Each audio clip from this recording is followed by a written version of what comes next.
Bien, mi nombre es Abiel Madrid y en este momento voy a exponer acerca del laboratorio número 5 en el compartimento supramesocólico y aorta abdominal. Y en el primer apartado vamos a ver los órganos supramesocólicos o supracólicos, como podemos apreciarlo en la imagen de la diapositiva que estoy compartiendo. Bien, ya que hablamos de órganos supramesocólicos, es de mencionar que supramesocólicos hace referencia a un compartimento de la cavidad peritoneal. La cavidad peritoneal está dividida por el epiplón mayor, el colon transverso y el mesocolon transverso, en una parte anterior y superior, llamada compartimento supramesocólico, y también una posterior inferior, el compartimento inframesocólico. Ahora bien, ¿qué órganos son los que podemos apreciar en ese compartimento supramesocólico? Podemos ver el hígado, todo lo que en esta imagen está cortado, pero aquí está presente el hígado. También podemos apreciar el duodeno, también la parte superior de la segunda porción del duodeno, las vías biliares extrahepáticas, sería esta porción verde, lo que va hacia arriba y hacia abajo. Y también tenemos una porción abdominal del estómago, del esófago. Podemos apreciar todo esto que es el estómago, y por último tenemos el vaso. Ahora pasamos al primer apartado que sería de esófago. De esófago vamos a hablar poco. Vamos a situarlo acá y sabremos de que tiene una medida de 1,25 centímetros de largo. También tiene una curvatura hacia la izquierda. Atraviesa el orificio esofágico del diafragma y se une al estómago. Esta parte donde se une al estómago, después de haber atravesado el diafragma, se llama unión cardioesofágica. ¿Y esto qué es? Bueno, básicamente esto representa una barrera al reflujo del contenido gástrico hacia el esófago. Ahora bien, vamos a hablar acerca del estómago de lleno. Bueno, el estómago es la porción más dilatada del tubo digestivo. Por aquí lo podemos apreciar, es bastante amplio, bastante ancho. Tiene forma de letra J y es un órgano móvil situado en el epigastrio, región umbilical o mesogastrio, y en el hipocondrio izquierdo, parcialmente cubierto por las costillas, y también es posterior a la pared abdominal anterior. El hígado se encuentra en su derecha y el vaso a su izquierda. Es un órgano intraperitoneal. Ahora bien, vamos a tener que conocer sus porciones. Tiene una porción cardíaca o cardis, que es la que podemos ver en esa parte de acá. Incluso aquí lo podemos denotar. Esta es la porción cardíaca o cardis. Y rodea el orificio del esófago al estómago. Ahora bien, mencionemos el fondo o tuberosidad mayor, que es esta porción, que es una zona superior al nivel de las cardis. Aquí, al nivel de las cardis. Y también tenemos el cuerpo gástrico, que es básicamente todo, casi todo el estómago, toda esta porción. Y por último tenemos la porción pilórica, que es esta última porción. Es la parte más, ¿cómo podemos decirlo? Es la parte más distal y también tiene su divisioncita, una antropilórico, que sería la primera porción por acá. Tenemos también el conducto pilórico, que sería esto último, y en sí el píloro, que es básicamente el agujero, ya, donde se une el estómago con, este, con el duodeno. Ahora bien, ¿qué otra cuestión podemos mencionar? Podemos identificar la incisura o escotadura del ángulo pilórico, que sería esta parte de acá. También puedo mencionar la escotadura cardíaca, que es esa parte de acá. Podemos notar que tiene una curvatura mayor por acá, una curvatura menor por acá.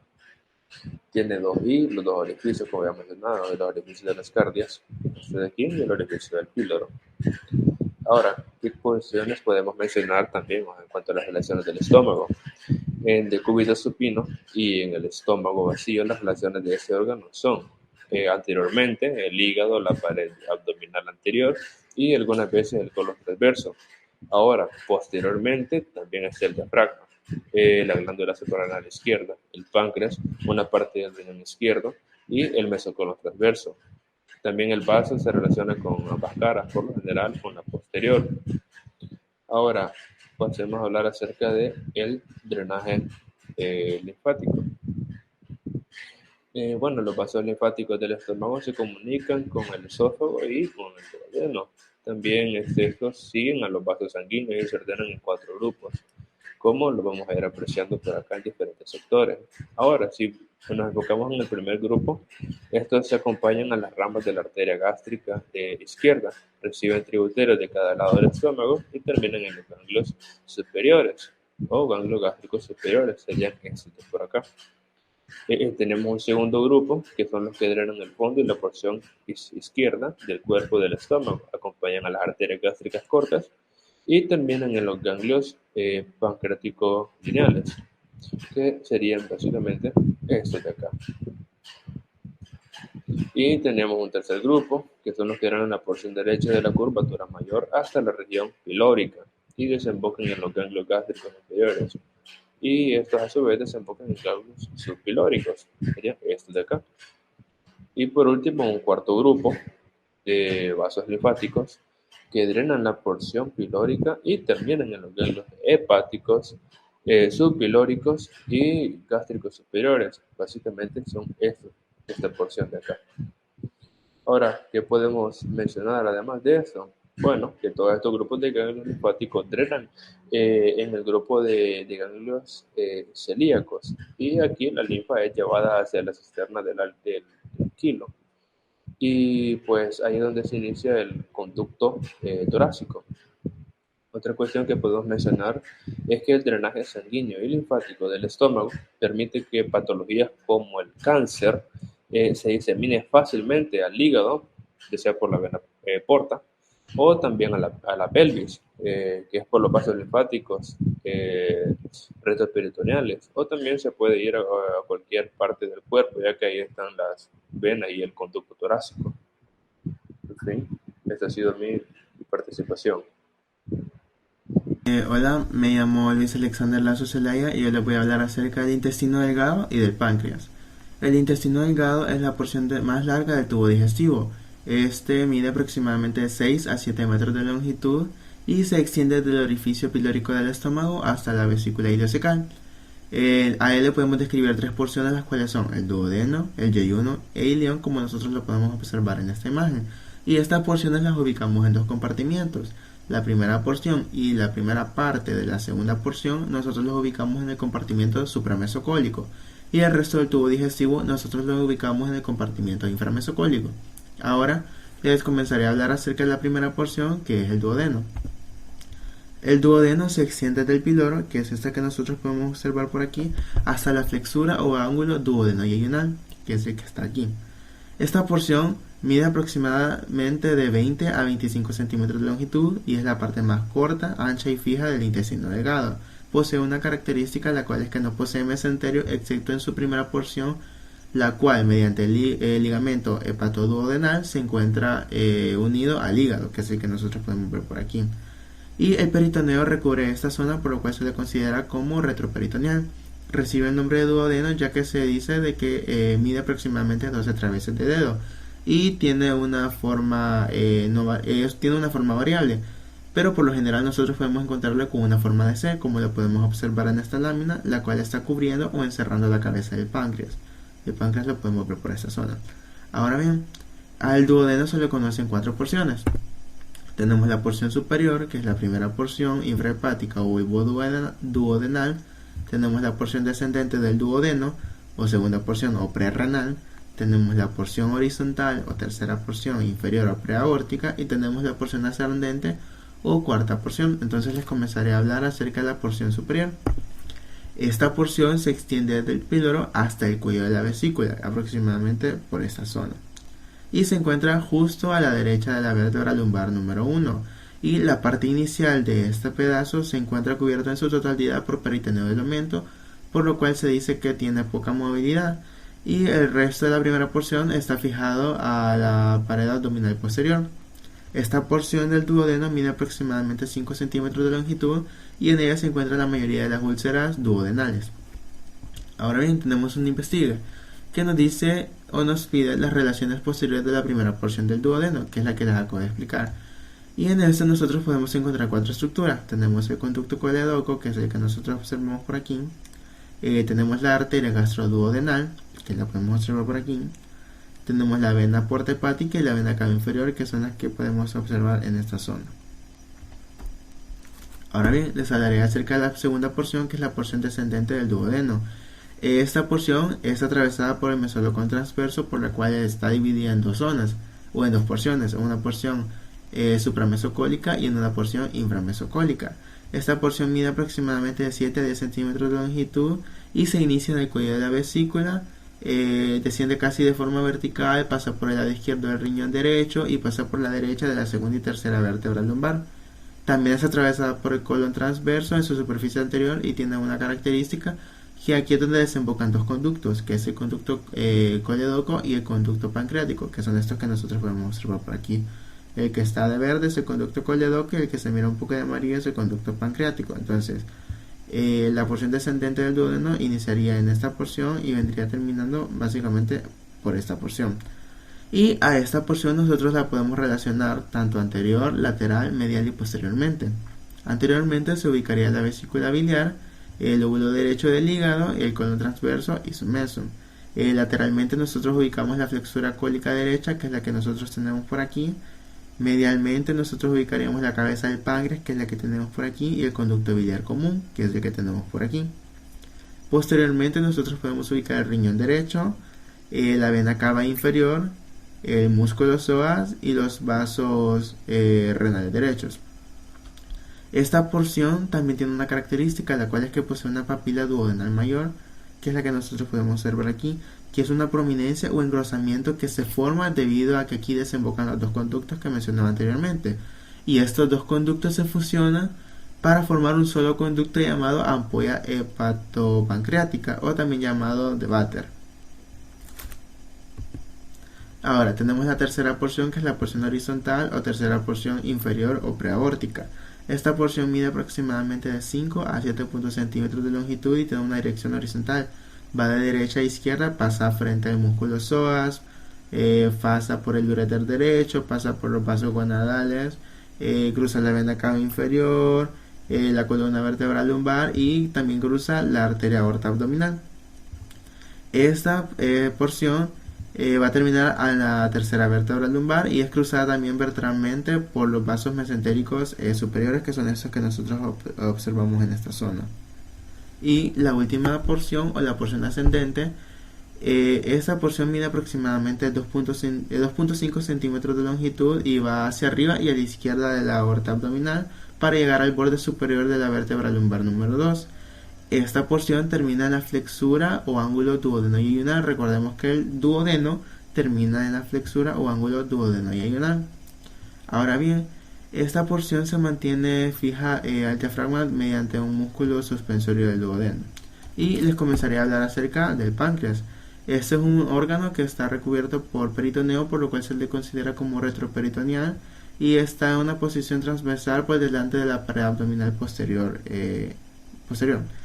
Se dirige por el duodeno por la derecha hasta el vaso por la izquierda y abarca el epigastrio, abarca el mesogastrio y también abarca el hipocondrio izquierdo. El vaso es el páncreas es ese que nosotros observamos por esta zona, mide aproximadamente 14 centímetros de longitud y en un hombre llega a pesar aproximadamente 90 gramos y en una mujer llega a pesar 85 gramos. Y ahí le podemos describir diferentes porciones. Tenemos la cabeza del páncreas, que es esa que nosotros ubicamos por aquí. Recordemos que está siendo rodeada por la forma de C que presenta el duodeno. Tenemos el proceso unciforme o uncinado, que esta es una prolongación que se origina en la parte inferior izquierda de la cabeza, y este proceso se sitúa posterior a los vasos mesentéricos superiores, que son estos que nosotros ubicamos por aquí. Y ahora bien, tenemos también un cuello, que este se encuentra anterior a los vasos mesentéricos, entonces el cuello nosotros lo ubicamos en esta zona y posterior a él. Tenemos un cuerpo y tenemos una cola. La cola es la que nosotros ubicamos en esta zona, es la porción estrechada y extendida a la izquierda. Entonces, el cuerpo, es aquella zona que se encontraría entre el cuello y la cola, es la zona más alargada del páncreas. Y ahora, en el páncreas nosotros también podemos diferenciar dos conductos. Tenemos los conductos excretores.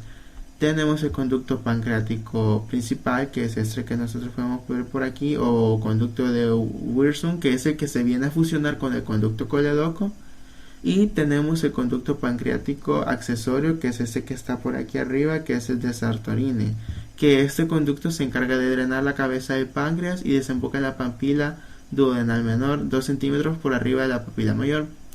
Aquí podemos también observar los dos conductos. Tenemos por aquí abajo el conducto pancreático principal y tenemos aquí arriba el conducto pancreático accesorio. Y hasta aquí iría mi presentación. Cuerpo con un peso aproximado de 1.4 a 1.6 kilogramos en el hombre y de 1.2 a 1.4 kilogramos. Se clasifica por su cubierta de peritoneo como intraperitoneal. Está situado en la parte superior y derecha de la cavidad abdominal. Ocupa casi todo el epicondrio derecho, la mayor parte del epigastrio y se extiende hasta el hipocondrio izquierdo. Los ligamentos. El hígado está conectado a la cara inferior del diafragma y a la pared anterior del abdomen por 5 ligamentos, 4 de estos, el falciforme, el coronario y los ligamentos laterales o triangulares. Estos son pliegues peritoneales y el quinto, el ligamento redondo del hígado. Este es un cordón fibroso. El ligamento falciforme, que es el que observamos sombreado de verde. Este une la cara diafragmática o superior del hígado al diafragma y a la pared abdominal anterior. El borde inferior de este ligamento es libre y se engruesa, formando un ligamento redondo del hígado, el cual contiene a la vena umbilical obliterada.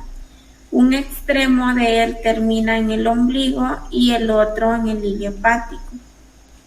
El ligamento coronario, que es este, es un repliegue de peritoneo que se extiende desde el diafragma a la parte superior y posterior del hígado. Consta de 2 hojas, una anterior o superior y otra posterior o inferior. Los ligamentos laterales o triangulares. Estos son 2, derecho y izquierdo. El ligamento triangular derecho es pequeño, está situado en la extremidad derecha del área desnuda.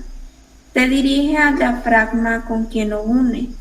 Se forma por la unión de las hojas anterior y posterior del ligamento coronario. El ligamento triangular izquierdo es un pliegue grande que conecta el lóbulo izquierdo del hígado al diafragma. Otros pliegues de peritoneo unen al hígado, al estómago y al duodeno. Estos son los ligamentos hepatogástrico y hepatoduodenal respectivamente. Ellos forman el epículo menor, el área desnuda o área vara. Este es la parte de la región dorsal de la cara diafragmática del hígado, desprovista de peritoneo, de forma triangular. Está delimitada por las reflexiones anterior y posterior del ligamento coronario. Su vértice está en el ligamento triangular derecho y su base se compone por el surco profundo para la vena cava inferior. Las caras del hígado. Aquí observamos la cara diafragmática o superior. Esta tiene forma de cúpula y es relativamente lisa anterior, posterior y superior del hígado. Al introducir las manos en ambos lados del ligamento falciforme, entre el hígado y el diafragma, ambos cubiertos por peritoneo para confirmar que sí existen dos espacios entre ellos. Estas estructuras llamadas espacios o recesos subfrénicos o subdiafragmáticos derecho e izquierdo. La cara visceral o inferior es irregularmente cóncava, orientada hacia abajo y hacia atrás y a la izquierda, recubierta por peritoneo visceral. Resecto en la fosa de la vesícula biliar y en el hilo hepático. Hay un investigue que nos dice con qué estructura se relaciona la cara visceral del hígado. Este tiene relación con la porción anterior del estómago, la porción superior del duodeno, el omentón menor, el ángulo cólico derecho, el colon transverso derecho, el riñón derecho y la glándula suprarrenal. Aquí tenemos los lóbulos hepáticos. El hígado está dividido en lóbulos derecho e izquierdo. Están delimitados derecho e izquierdo. Estos están delimitados en la cara diafragmática por el ligamento falciforme y en la cara visceral por la cisura del ligamento redondo y la cisura para el ligamento venoso. Funcionalmente está dividido por la vesícula biliar y la vena cava inferior. Se describen a los lóbulos cuadrado y el lóbulo caudado, que forman parte del lóbulo hepático derecho, pero cada uno de estos son funcionalmente diferentes. El lóbulo cuadrado es visible en la parte superior de la cara visceral del hígado y está limitado por la fisura del ligamento venoso y por el surco de la vena cava inferior. El ligamento caudado es visible en la parte posterior de la cara visceral del hígado y está limitado por la fisura para el ligamento venoso y por el surco de la vena cava inferior. El hilo hepático. El hilo hepático es una fisura corta, profunda de 5 centímetros de largo, extendida transversalmente en la cara visceral de la porción izquierda del lóbulo derecho. Separa el lóbulo cuadrado ventralmente del lóbulo caudado y el proceso caudado. A través del hilo hepático penetran en el hígado la vena porta, las arterias hepáticas derecha e izquierda, los plexos nerviosos hepáticos y salen los conductos hepáticos derecho e izquierdo y algunos vasos linfáticos. Tubo hepático. Las estructuras que pasan a través del tubo hepático constituyen el pedículo hepático. Y por último tenemos la tríada hepática. En el borde libre del omentón menor se observan las estructuras que forman la tríada hepática. El coledoco o conducto biliar común lateralmente, la arteria hepática propia medialmente y la vena porta intermedia y posterior. Hasta aquí ya ha llegado mi participación.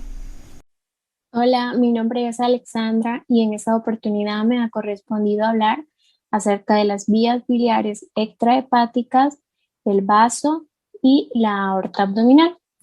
Comenzaremos hablando acerca de lo que es las vías biliares extrahepáticas. Vemos que la vesícula biliar es un órgano pequeño cuya forma se asemeja a la de una pera y vemos que está debajo de lo que es el hígado. Esta almacena lo que es un líquido que se llama bilis, que este es producido por el hígado. Vemos que la vesícula biliar tiene 3 porciones. Tiene un fondo, un cuerpo y un cuello. Vemos que el cuello se va a continuar con lo que es el conducto cístico. Dentro de lo que es este conducto vamos a ver un pliegue espiral y una porción lisa.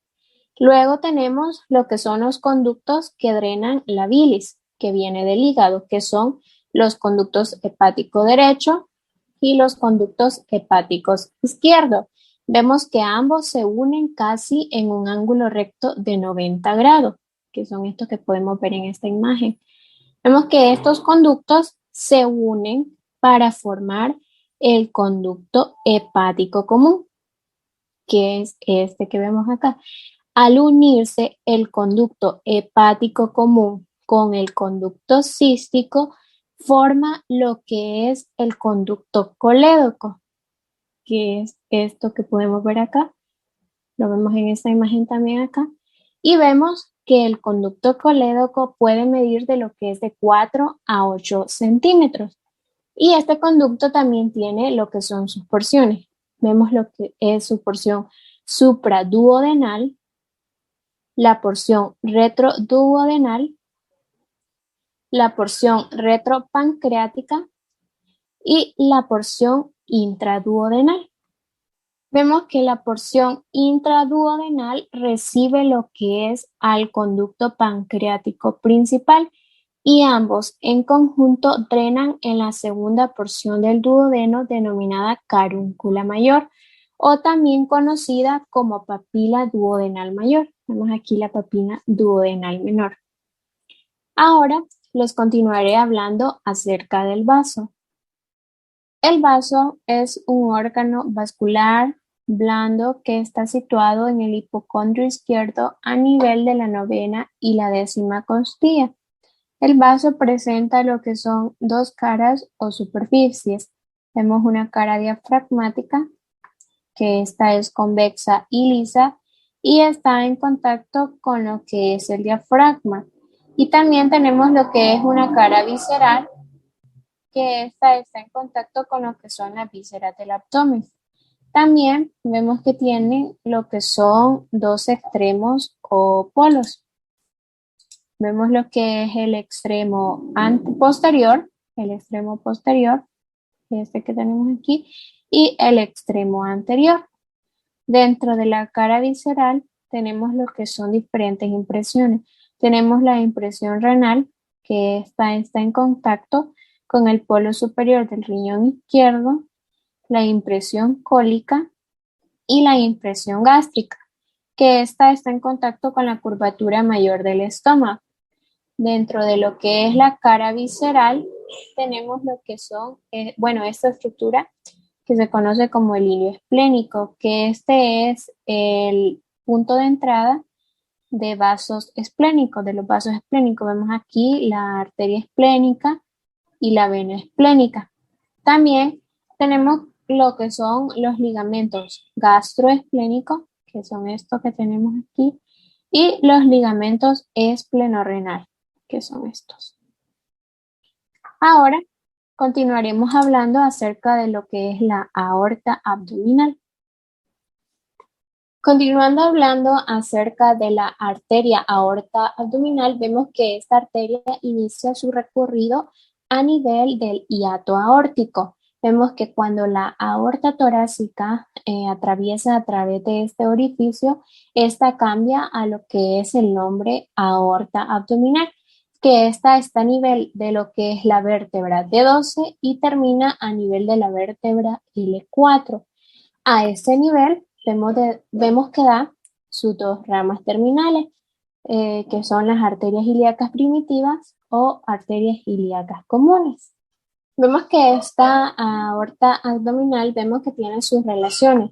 Una relación anterior es el plexo celíaco. Vemos que este plexo está constituido por lo que es el ganglio celíaco, el ganglio mesentérico superior y el ganglio mesentérico inferior. Vemos que también tiene lo que es la vena renal izquierda, que es esta que podemos ver acá, la vena renal izquierda. También tiene lo que es la tercera porción del duodeno y raíz del mesenterio. Su relación posterior es el ligamento longitudinal anterior, los cuerpos vertebrales de L1 a L4, los discos intervertebrales y las venas lumbares izquierdas. También su relación derecha es el pilar derecho del diafragma, las venas ácidos, lo que es la cisterna de Kilo, que es esto que vemos aquí, el conducto torácico y la vena cava inferior. Y su relación izquierda vemos que es el pilar izquierdo del diafragma, el ganglio celíaco izquierdo, el ángulo duodeno-genunal, el tronco simpático y las astas intestinales. Ahora ya vimos las relaciones de la aorta abdominal. Ahora veremos lo que son las ramas de la aorta. Vemos que esta presenta lo que son ramas parietales, viscerales y terminales. Vemos que estas se clasifican en pares e impares. Hablaremos acerca de las ramas parietales. Vemos que las pares son las arterias frénicas inferiores, que son esas que podemos ver acá, las arterias lumbares. Y la impar sería la arteria sacra media. Vemos que estas ramas parietales irrigan lo que es el diafragma y la pared posterior del abdomen. Las ramas viscerales vemos que son las suprarrenales medias, las renales, las gonadales y las impares son el tronco celíaco, la arteria mesentérica superior y la arteria mesentérica inferior. Vemos que estas irrigan lo que son los órganos. Y las ramas terminales vemos que son las pares, son las arterias ilíacas comunes o arterias ilíacas primitivas. Ahora les hablaré acerca de las ramas parietales de la aorta abdominal. Vemos que son las arterias frénicas inferiores, las arterias lumbares, las arterias sacra media, las arterias ilíacas comunes o primitivas. Vemos que las arterias frénicas inferiores, o también conocidas como diafragmáticas inferiores, estas son las primeras que se originan de lo que es la aorta abdominal y estas irrigan lo que es al músculo diafragma. Las arterias lumbares vemos que estas rodean a los cuerpos de las vértebras lumbares. Las arterias sacra media, la arteria sacra media, vemos que esta se origina de la superficie posterior de lo que es la aorta abdominal, cerca de su bifurcación, y esta se dirige hacia abajo y llega a irrigar lo que es el recto. Y tenemos lo que son las arterias ilíacas comunes o primitivas. Vemos que estas son ramas terminales de lo que es la arteria aorta abdominal. Vemos que cada arteria ilíaca común se divide en lo que es la arteria ilíaca externa e ilíaca interna o hipogástrica. Bien, a mí me toca hablar sobre las ramas viscerales de la aorta abdominal. Ahora hablaremos específicamente en este apartado sobre las viscerales pares. Ahora, en esta foto que podemos observar aquí, podemos ver a dos ramas viscerales pares. Las arterias suprarrenales medias, que serían unas que están aquí, que estaría a la izquierda, y aquí estaría una que sería a la derecha. Y las arterias renales, y aquí tenemos la arteria renal izquierda. Ahora hablemos un poco sobre las arterias suprarrenales medias izquierdas, o solo medias derechas. La arteria suprarrenal media es una arteria, o son dos vasos pequeños que se originan a cada lado de la aorta, como podemos ver ahí, y están por arriba de las arterias renales. Ahora, las arterias renales derechas e izquierdas, ellas se originan inferiormente a la arteria mesentérica superior, entre las vértebras L1 y L2. Ahora podemos saber que la arteria renal izquierda es más corta que la arteria renal derecha, y la arteria renal derecha cruza por detrás de la vena cava inferior. Ahora, las arterias renales derecha e izquierda, cada uno le da origen a más arterias suprarrenales inferiores y a una rama superior para cada uréter. La arteria renal se divide una vez llega al ilio renal en arterias anterior y posterior, que serían estas que le voy a enseñar aquí. Esta sería la posterior y aquí arriba sería la anterior. Bien, ahora vamos a la siguiente, serían estas, las arterias gonadales. Ahora, para las arterias gonadales, o arteria testicular o espermética y ovárica, como les gusta llamarlos, ellas se originan inferiormente a las arterias renales que antes habíamos descrito y irrigan al hombre específicamente en el cordón espermático y testículo e uréter, y en las mujeres irrigan los ovarios y la uréter. Por acá, este sería para el hombre y aquí sería para la mujer. Bien, ahora hablemos sobre las ramas viscerales impares. Cuando nosotros estamos hablando sobre las ramas viscerales impares, específicamente nos estamos hablando sobre las ramas del tronco celíaco, que es este tronco que ustedes pueden ver aquí en el medio.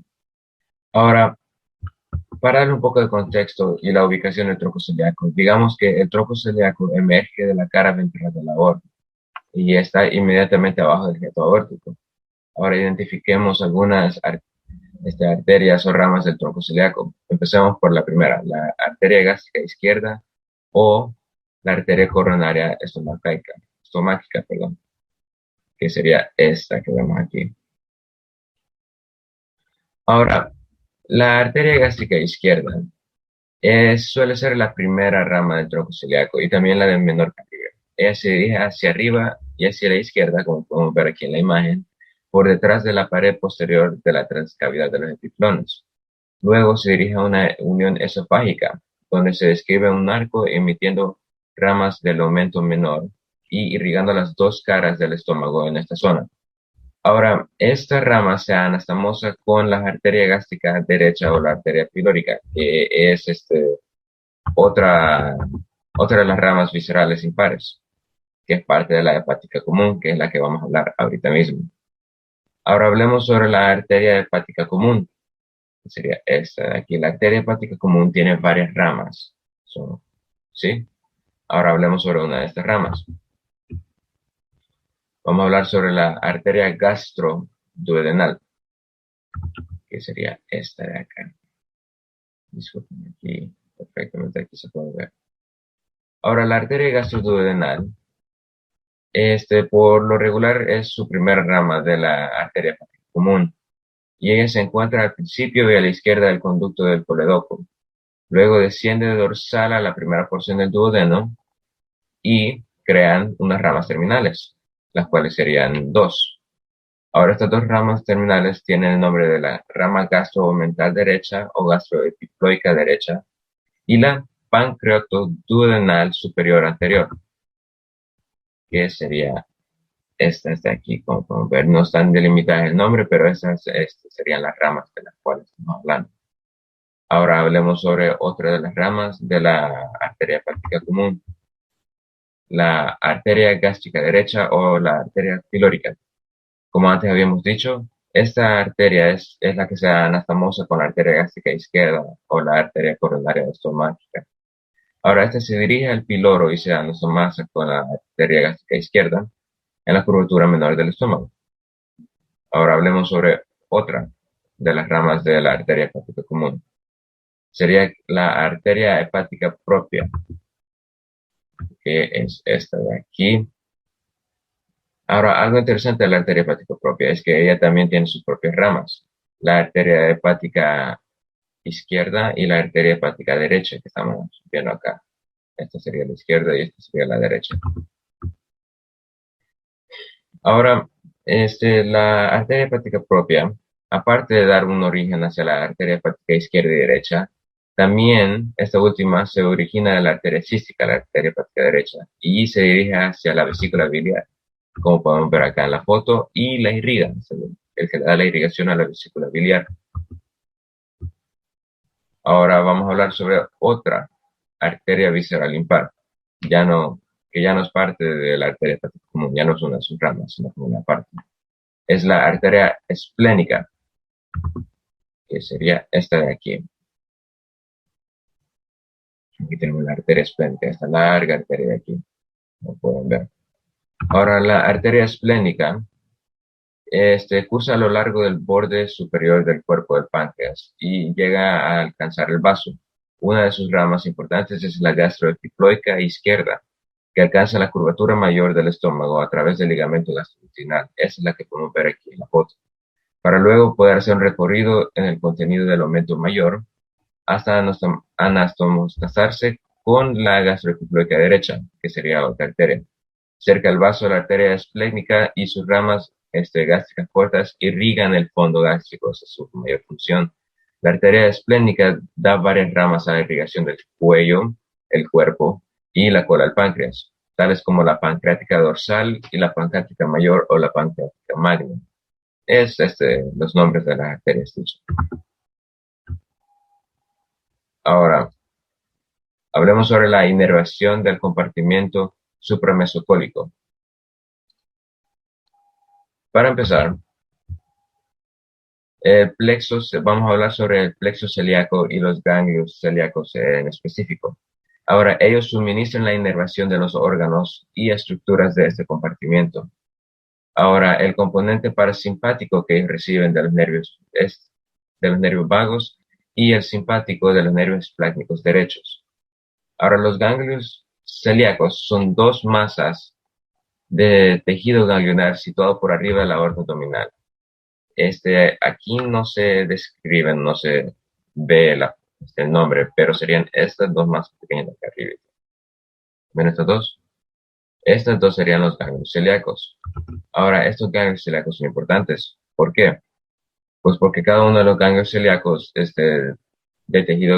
son de tejido ganglionar aportan o dan fibras nerviosas que entran y salen del tronco celíaco, y esto es lo que forma el tronco celíaco. Ahora, debido a estas diferentes fibras que salen y entran del tronco celíaco, se crea una densa red de fascículos que junto con los ganglios forma el plexo celíaco. Ahora, ¿qué es el plexo celíaco? El plexo celíaco es lo que crean los ganglios celíacos junto con el tronco celíaco. El plexo celíaco se deriva de los plexos que toman el nombre del órgano que inervan. Son varios plexos en uno, al cual llegan a atravesar las arterias que irrigan. Ahora, estos plexos que tienen diferentes nombres dependiendo del órgano que inervan son los siguientes dichos. Tenemos el hepático, esplénico, gástrico, frénico, renal y suprarrenal. Aquí en la imagen podemos ver algunos de ellos. Podemos ver el plexo renal, suprarrenal, testicular ovárico, céntrico inferior, hipogástrico, intermecéntrico y mescéntrico superior. Bien, esta ha sido la participación del grupo número 2. Muchas gracias por haber prestado atención y haber llegado al final del video.